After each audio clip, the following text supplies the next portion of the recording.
Since ये एक electric scooty है तो आपको ना पहले थ्रोटल से पावर फील होने लगता है।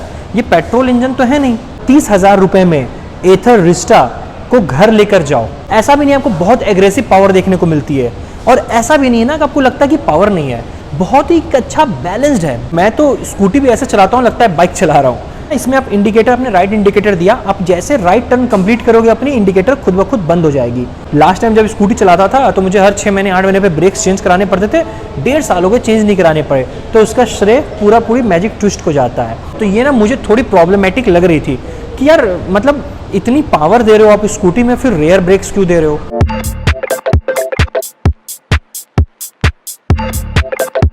हाय everyone, welcome back to my YouTube channel. जी हाँ, आज हमारे साथ है एथर की रिस्टा मॉडल। देखो, इस मॉडल से पहले एथर की जो भी स्कूटर बोलो, स्कूटी बोलो, जो भी आती थी ना, वो काफ़ी फ्यूचरिस्टिक होती थी। जी हाँ, हमें एकदम sharp design, aggressive look, aggressive power देखने को मिलता था। पर यार हम इंडिया में रहते हैं, इंडिया में आज भी लोग फ्यूचरिस्टिक से ज़्यादा एक प्रैक्टिकल स्कूटी चाहते हैं। जी हाँ, आज भी इंडिया में अगर आप जाओगे तो फ्यूचरिस्टिक स्कूटीज़ की सेल उतनी नहीं है जितना एक प्रैक्टिकल स्कूटी की है। तो इस चीज़ को ध्यान में रखते हुए एथर ने रिस्टा मॉडल लॉन्च किया है। ये भी चाहते हैं कि लोग इनकी स्कूटी को ना मास लेवल पर एक्सेप्ट करें। जी हाँ, तो आज इस वीडियो में मैं आपको हर एक चीज़ बताने वाला हूँ। क्या अच्छी बातें हैं, क्या बुरी बातें हैं, आपको ये स्कूटी लेनी चाहिए या नहीं, हर एक चीज़ में डिटेल पे बात होने वाली है। एंड मैं आपको ये भी बताऊंगा कि ये अपने कंपटीशन से कैसे बेहतर है। एंड हाँ, बहुत लोग ऐसे हैं जो ऑलरेडी मन बना चुके हैं कि मुझे एथर का रिस्टा ही चाहिए, तो उनके लिए भी इंफॉर्मेशन होने वाली है कि आपको क्या मिनिमम डाउन पेमेंट करनी होगी, आपकी क्या मिनिमम ईएमआई बनेगी, हर एक चीज़। ट्रस्ट मी, इस वीडियो को देखने के बाद आपको कोई और वीडियो देखने की ज़रूरत नहीं पड़ेगी। इस तरह हर एक चीज़ को अच्छे से एक्सप्लेन करने वाला हूँ। तो वीडियो स्टार्ट करने से पहले अगर आपको एथर का कोई भी प्रोडक्ट चाहिए, जो शोरूम का एड्रेस है वो नीचे डिस्क्रिप्शन में है।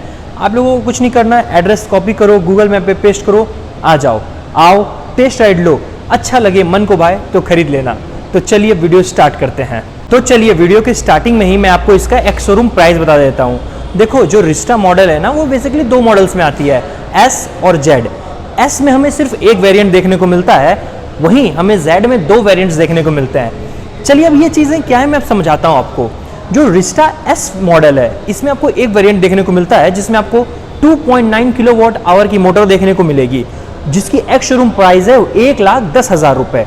वहीं जो रिस्टा जेड मॉडल है, इसमें आपको 2 वेरिएंट्स देखने को मिलेंगे, 2.9 किलोवाट आवर और 3.7 किलोवाट आवर। अब जो 2.9 किलोवाट आवर है, उसकी जो एक्स शोरूम प्राइस है वो है 1,25,000 रुपये।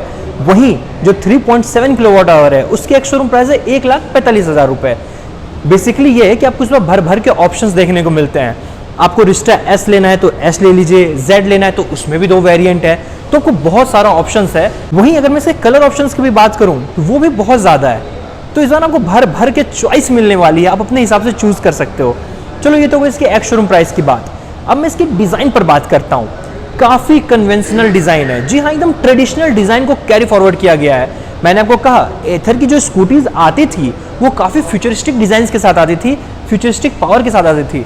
पर इस बार इन्होंने कुछ हट कर किया है। इन्होंने इस बार मास लेवल पे अपील की है, एक प्रैक्टिकल स्कूटी बनाने की कोशिश की है।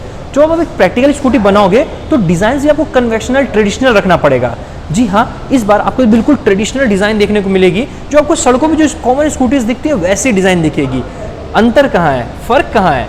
फ़र्क है इसके पावर में। तो चलिए लगे हाथ में इसके पावर पर भी बात कर ही लेते हैं। चलो, अब मैं अगर इसके पावर की बात करूँ तो ये 4.3 किलोवाट का पीक पावर प्रोड्यूस करती है। वहीं मैं अगर इसके टॉर्क की बात करूं तो ये 22 Nm का टॉर्क प्रोड्यूस करती है भाई साहब। जी हाँ, ये पावर काफ़ी ज़्यादा है। पर अंतर कहाँ है एस में और जेड में? अंतर है इनकी रेंज में। अगर आप 2.9 किलोवाट आवर वाली वेरिएंट की स्कूटी लोगे तो आपको जो इसकी रेंज है वो 123 किलोमीटर की देखने को मिलेगी। वहीं अगर आप 3.7 किलोवाट आवर वाला वेरिएंट लोगे तो आपको 159 किलोमीटर्स की रेंज देखने को मिलेगी। तो मोटा मोटी ये है कि पावर और टॉर्क ऑलमोस्ट सेम प्रोड्यूस करती है, बट जो डिफरेंस है वो आपको रेंज में देखने को मिलेगा। एंड ट्रस्ट मी, जब आप एक इलेक्ट्रिक स्कूटी रोड पे लेके उतरोगे ना, रेंज बहुत ज़्यादा मैटर करती है। ये होगी इसकी पावर की बातचीत। अब एक एक करके ना पूरी स्कूटी को डिकोड करते हैं। तो चलिए फ्रंट से स्टार्ट करते हैं। अगर मैं फ्रंट की बात करूँ तो सबसे पहले आपको एक छोटी सी विंडशील्ड देखने को मिल जाती है, जो कम्प्लीटली ब्लैकआउट है। जी हाँ, और मुझे काफ़ी अच्छा लग रहा है क्योंकि ना लुक के साथ जा रहा है। नाउ अगर मैं विंडशील्ड के नीचे आऊँ एंड अगर इसके एलईडीज पर बात किया जाए, इसके लाइट्स पर बात किया जाए, तो हमें ना एलईडी टर्न सिग्नल्स देखने को मिलते हैं, एलईडी इंडिकेटर्स देखने को मिलते हैं। सबसे बड़ी बात, एलईडी हेडलैम्प देखने को मिल जाते हैं।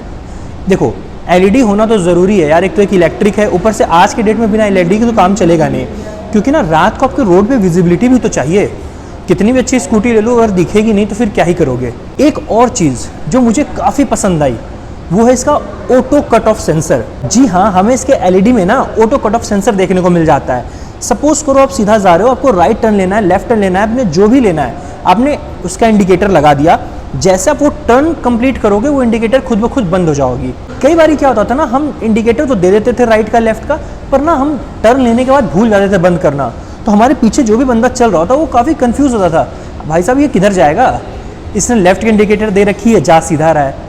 तो ये फीचर ना वहाँ मदद करती है। देखो यही छोटी मोटी चीज़ें हैं जो आपकी लाइफ को आसान बनाती है, तो मुझे ये फीचर काफ़ी अच्छा लगा ना। अगर मैं इसके हेडलैम्प वगैरह से नीचे आऊँ एंड अगर मैं इसके मडगार्ड की बात करूं तो आपको बहुत ही अच्छा प्रीमियम क्वालिटी का फाइबर देखने को मिल जाता है।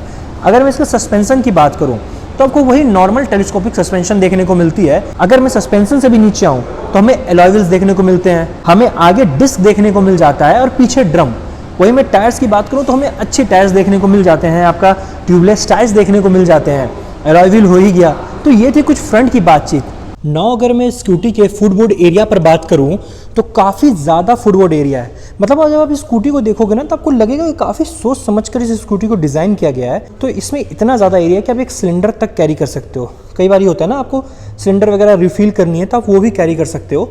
इतना ज़्यादा इसमें एरिया दिया गया है जो इनफैक्ट और स्कूटीज़ में इतनी आपको देखने को नहीं मिलती। तो ये होगा इसके फुटबोर्ड एरिया की बातचीत। तो चलिए, अब अगर फ्रंट की बातचीत हो ही रही है तो इसके बटन और स्विचेस पर भी बात कर लेते हैं। टू बी ऑनेस्ट, जो भी इसके स्विचेस वगैरह है ना वो काफ़ी ज़्यादा ही प्रीमियम है।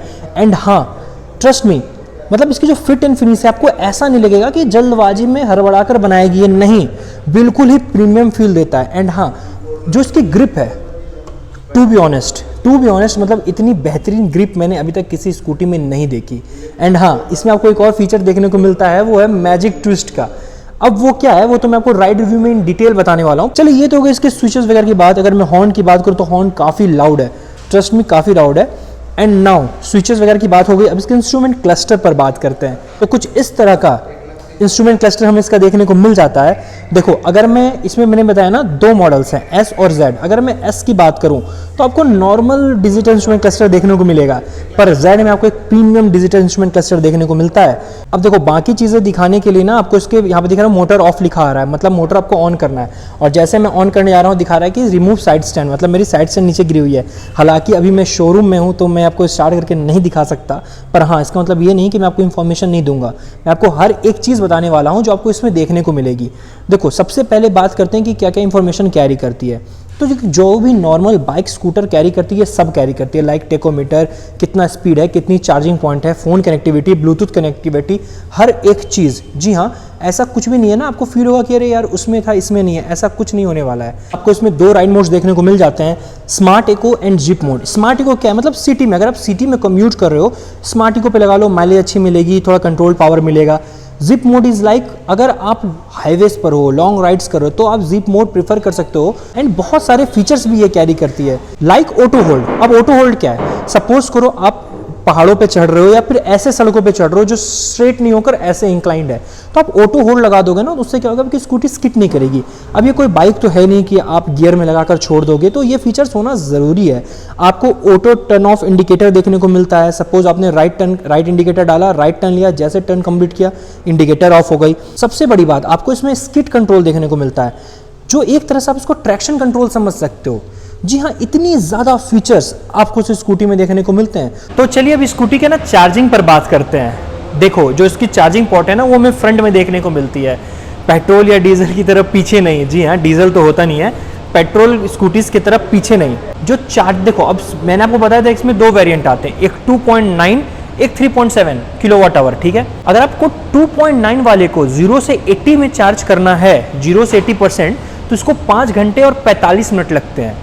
जी हाँ, वहीं अगर आपको 3.7 वाले को चार्ज करना है 0 से 80% तक, तो आपको सिर्फ और सिर्फ 4.5 घंटे लगते हैं। अच्छा खासा डिफरेंस है दोनों के चार्जिंग पॉइंट में। जी हाँ, एंड सबसे बड़ी बात कि ये फास्ट चार्जिंग सपोर्ट करती है, बिल्कुल सपोर्ट करती है एंड बहुत जल्दी चार्ज हो जाता है। एंड वहीं अगर मैं बात करूं कि दोनों के चार्जिंग टाइम में इतना बड़ा डिफरेंस क्यों है, तो उसका सबसे बड़ा रीज़न ये है जो 2.9 वाली वेरिएंट है उसमें आपको 350 वॉट आवर का चार्जर देखने को मिल जाता है, वहीं जो 3.7 वाली है उसमें आपको 700 वॉट आवर का चार्जर देखने को मिल जाता है। तो ये ना एक डिफरेंस पैदा कर देती है दोनों वेरिएंट में। तो चलो अब इसके सीट पर बात करते हैं। अगर मैं इसके सीट की बात करूं, ट्रस्ट मी इसकी सीट ना बहुत ज़्यादा कंफर्टेबल है। इनफैक्ट मैं डेली बेसिस पे स्कूटी चलाता हूँ एंड बहुत सारी रिव्यूज़ करता हूँ, बहुत सारी स्कूटीज़ बाइक चलाता रहता हूँ। ये one of the comfortable seats में से एक है। इसमें ये जो इसकी सीट है ना ये काफ़ी लंबी और चौड़ी है। इसमें ना आप इजीली ट्रिपलिंग कर सकते हो, हालांकि करना नहीं चाहिए पर इंडिया में तो लोग कर ही लेते हैं, उनके चलान भी होते हैं। अगर आप ये सोच के खरीद रहे हो कि नहीं यार कभी कभी छुप छुपा के ट्रिपलिंग कर लूँगा, तो फिर ये सीट आपके लिए बहुत बेस्ट होने वाली है, क्योंकि ये काफ़ी लंबी, काफ़ी चौड़ी है और इनफैक्ट 3 लोग इस पर बहुत आसानी से आराम से बैठ सकते हैं। एंड अगर मैं बात करूँ इसके कुशनिंग की, तो देखो 2 तरह की कुशनिंग होती है। एक होती है थोड़ी सी स्टिफ, एक होती है बहुत सॉफ्ट। मैं जिस तरह का इंसान हूँ मुझे ना स्टिफ कुशनिंग बहुत पसंद आती है एंड इस स्कूटी में भी ना थोड़ी स्टिफ कुशनिंग है। बहुत लोग होते हैं जिनको सॉफ्टी पसंद आता है कि वो बैठते हैं उनको लगता है एकदम कुशन पे बैठे हैं। देखो आप जब राइड करते हो तो वो मुझे थोड़ा सा अच्छा नहीं लगता, मुझे थोड़ी स्टिफ कुशनिंग ज़्यादा पसंद आती है, तो मेरे लिए तो ये सीट बेस्ट है। अगर मैं इसके अंडर सीट स्टोरेज की बात करूँ तो चलिए मैं इसके लिए आपको एक क्लोज व्यू देकर समझाता हूँ। अगर मैं इसके अंडर सीट स्टोरेज की बात करूं तो हमें 34 लीटर का अंडर सीट स्टोरेज देखने को मिल जाता है। एंड एक और चीज़ आपको मैं दिखाता हूं, यहाँ देखो कितना अच्छा है ना ये एरिया बना हुआ है। आपको इसमें हाथ डाल के आराम से, मैंने यहाँ पे अनलॉक कर रखा है, यहाँ पे हाथ डालो और इसको उठा लो। जी हाँ, और आप देखो लिटरली कितना ज़्यादा आपको स्पेसियस लगता है देखने में। आपने जैसे सीट उठाई यहाँ पर लाइट्स जल गए। कई बार होता है ना रात में फ्लैश जलाकर सामान निकाल रहे हो, रख रहे हो, ये सारे टेंशन्स खत्म हो चुके हैं। जैसे अपनी सीट उठाई यहाँ लाइट्स जल गए। यहाँ पे आपको पावर आउटपुट का वो जरिया देखने को मिल जाता है। इसमें आराम से आप लगाकर कुछ भी अपने फ़ोन वगैरह को चार्ज में लगा कर रख सकते हो। 34 लीटर का स्पेस आपको देखने को मिलता है। यहाँ फ्रंट में भी आपको स्पेस देखने को मिल जाता है। हालांकि यहाँ पे अभी फर्स्ट किड है, आप अपने मन से कुछ भी रख सकते हो, कॉइन्स रख सकते हो, अपने पर्स रख सकते हो, कुछ भी रख सकते हो। तो मिला जुला कर ना आपको बहुत ज़्यादा स्पेस देखने को मिल जाता है। हालांकि यहाँ फ्रंट में ना लगाने के लिए इनके पास एक और एसेसरी आती है, जिसको लगाने के बाद ना आपकी 12 लीटर की और कैपेसिटी बढ़ जाएगी अगर आपको कुछ कैरी वगैरह करना है तो। वो एज ए एसेसरीज ये प्रोवाइड करते हैं, ठीक है। अगर मैं rear side of the scooty की बात करूँ तो सबसे पहली चीज़ मैं आपको ये बता दूँ, ये जो आप बैकरेस्ट देख रहे हो ना, जी हाँ, ये आपको सिर्फ जी मॉडल में देखने को मिलता है, एस में देखने को नहीं मिलता। मतलब एथर की आप रिस्टा जी लोगे तो ये आपको देखने को मिलेगा, अदरवाइज एस रिस्टा एस में नहीं मिलता। अगर मैं इसके पूरे बैक की बातचीत करूं, सबसे पहले चलो मैं नीचे से स्टार्ट करता हूं। हमें डिसेंट टायर देखने को मिल जाते हैं, पीछे में ड्रम ब्रेक देखने को मिलते हैं। देखो अब ये ब्रेक कितनी अच्छी है कितनी बुरी है ये मैं अभी वीडियो में आगे आपको राइड रिव्यू में ऑलरेडी बताने वाला हूँ, ठीक है। तो इस पर राइड रिव्यू में डिटेल में बात करेंगे। हालांकि हमें ब्रेक्स में ना कॉम्बी ब्रेकिंग सिस्टम देखने को मिलता है, ये भी मैं आपको भी राइड रिव्यू में अच्छे से एक्सप्लेन करने वाला हूँ। ब्रेक से ऊपर उठूँ तो आपको यहाँ पे LED tail light, LED tail indicators देखने को मिल जाते हैं। तो पीछे से बैक से ना काफ़ी अपीलिंग, मैंने आपको कहा ये काफ़ी कन्वेंशनल डिज़ाइन है, बहुत ही ट्रेडिशनल डिज़ाइन है, बट आप एक बार ये देखो तो कितनी खूबसूरत लग रही है ये देखने में। तो आई थिंक मैंने ऑलमोस्ट हर एक चीज़ इस स्कूटी के बारे में आप लोगों को बता दिया है, जो भी इसकी वॉक अराउंड होती थी वो सब चीज़ें। नाउ चलिए अब इसके राइड रिव्यू पर बात करते हैं कि जब मैंने इसको राइड किया तो मुझे कैसा फील हुआ, मुझे कैसा लगा। तो अगर मैं इसके राइड रिव्यू पे बात करूं तो सबसे पहली चीज़ जिस पे मैं बात करने वाला हूं वो है इसका पावर। देखो बेसिकली हमें इसमें 2 मोड्स देखने को मिल जाते हैं, ठीक है, zip mode and power eco mode. जो जिप मोड है ना, ऐसा नहीं है ना कि आपको उसमें बहुत ज़्यादा, मतलब वो मोड इतना अच्छा है मैं आपको क्या बताऊँ। ऐसा भी नहीं आपको बहुत एग्रेसिव पावर देखने को मिलती है, और ऐसा भी नहीं है ना कि आपको लगता है कि पावर नहीं है। बहुत ही अच्छा बैलेंस्ड है, बहुत बैलेंस्ड स्कूटी है ये। अगर कोई हो सकता है लड़कियां इसको टारगेट कर रही हो या कुछ होता है ना कॉलेज गोइंग स्टूडेंट्स टारगेट कर रहे हो, तो उनके लिए बहुत ज़्यादा एग्रेसिव पावर भी नहीं है कि वो परेशान हो जाएंगे। जब सिंस ये एक इलेक्ट्रिक स्कूटी है तो आपको ना पहले थ्रोटल से पावर फील होने लगता है। ये पेट्रोल इंजन तो है नहीं, इलेक्ट्रिक की यही तो खास बात है कि आपको पहले ही थ्रोटल से ये फील होने लगेगा कि स्कूटी में पावर है या नहीं है। ज़्यादा एग्रेसिव नहीं होना ना एक पॉजिटिव पॉइंट होती है उन लोगों के लिए जो न्यू बिगिनर्स हैं, जो पहली बार स्कूटी चलाने वाले हैं, या जो अभी 10th 12th में गए हैं और एक स्कूटी लिया है, या बहुत ऐसी लड़कियाँ हैं जिनको एक्सपीरियंस नहीं है, उनकी पहली स्कूटी होगी ये, ठीक है। तो ये तो हो गई जिप मोड की बात, मतलब इतना बैलेंस्ड पावर है कि ना ही ज़्यादा एग्रेसिव है और ना ही कम कभी फील होता है आपको सड़कों पर। नाउ अगर मैं करूँ स्मार्ट इको की बात, इस मोड में ना बेसिकली देखो ये वो मोड है जब आप शहरों में चलाओगे स्कूटी को, ट्रैफिक्स में चला रहे हो, मतलब होता है ना विद इन सिटी चला रहे हो, कोई काम है या फिर traffic to traffic, breaker to breaker जब चलाओगे तो आपको स्मार्ट इको पे ही चलाओगे। इसमें क्या होगा, आपको थोड़ी बहुत अच्छी माइलेज भी देखने को मिल जाएगी rather than zip mode, and आप बहुत ज़्यादा कंफर्टेबल भी फील करोगे। इसमें क्या है ना और भी बैलेंस्ड पावर है, जब आप स्मार्ट इको पे चला रहे हो तो एकदम संतुलन बना रहेगा। तो ये तो हो गई इसकी पावर की बातचीत। नाउ जब मैंने इसको राइड किया ना, और भी बहुत सारी छोटी मोटी चीज़ें हैं जिन्होंने मुझे इम्प्रेस किया है, लिटरली इम्प्रेस किया है। जो सबसे बड़ी चीज़ है वो इसकी मैजिक ट्विस्ट। अभी मैंने आपको बटन्स वाले सेक्शन में बताया था मैजिक ट्विस्ट के बारे में, अब मैं आपको अच्छे से एक्सप्लेन करता हूँ ये काम कैसे करती है। देखो कई बारी क्या होता है ना कि आपने थ्रॉटल ले लिया, ठीक है, अब आपको रोकने के लिए स्कूटी को ब्रेक लेने पड़ते थे, पर इसमें ऐसा नहीं है। इसमें आपको मिलता है मैजिक ट्विस्ट। आप जैसे एक्सकलेटर छोड़ोगे या आगे की तरफ करोगे, ठीक है, आपने थ्रॉटल लिया, अब जैसे आप थ्रॉटल छोड़ रहे हो ना तो पावर ना ऑलरेडी डिक्रीज होने लगेगी। जब आप नॉर्मल मतलब थ्रॉटल होगे, इसको ऐसे करोगे तो पावर डिक्रीज होगी। इसके दो फायदे हैं, पहला तो आपका ब्रेक कम घिसेगा क्योंकि आप बार बार पे ब्रेक नहीं लगा रहे हो, ठीक है, ऊपर से क्या है कि इलेक्ट्रिक है, तो ये ना आपको फ्रिक्शंस प्रोवाइड करेगी जिससे ना आपकी बैटरी भी कम डैमेज होगी, समझे। तो ये रिवर्स चार्जिंग वाला सिस्टम हो जाएगा आपको यहाँ पर।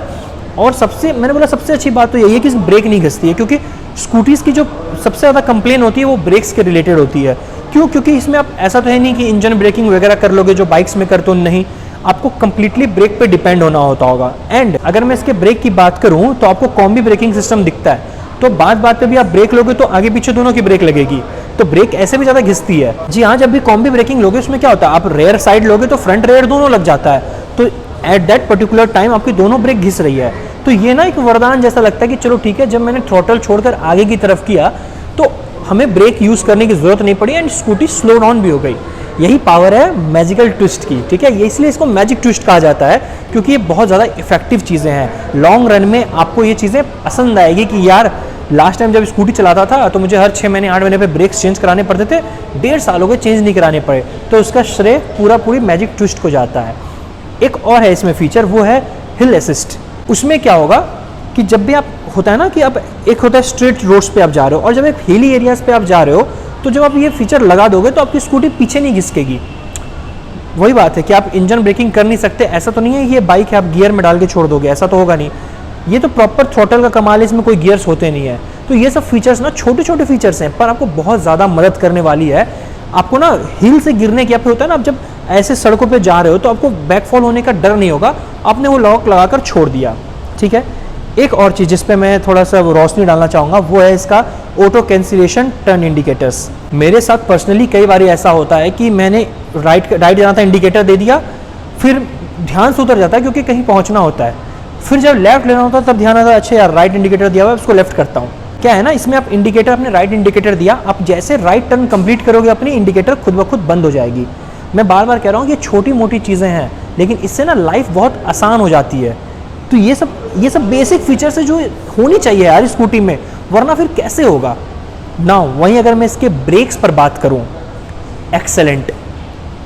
देखो आगे आपको डिस्क देखने को मिलता है लेकिन पीछे रेयर मिलता है, तो ये ना मुझे थोड़ी प्रॉब्लमेटिक लग रही थी कि यार मतलब इतनी पावर दे रहे हो आप स्कूटी में, फिर रेयर ब्रेक्स क्यों दे रहे हो।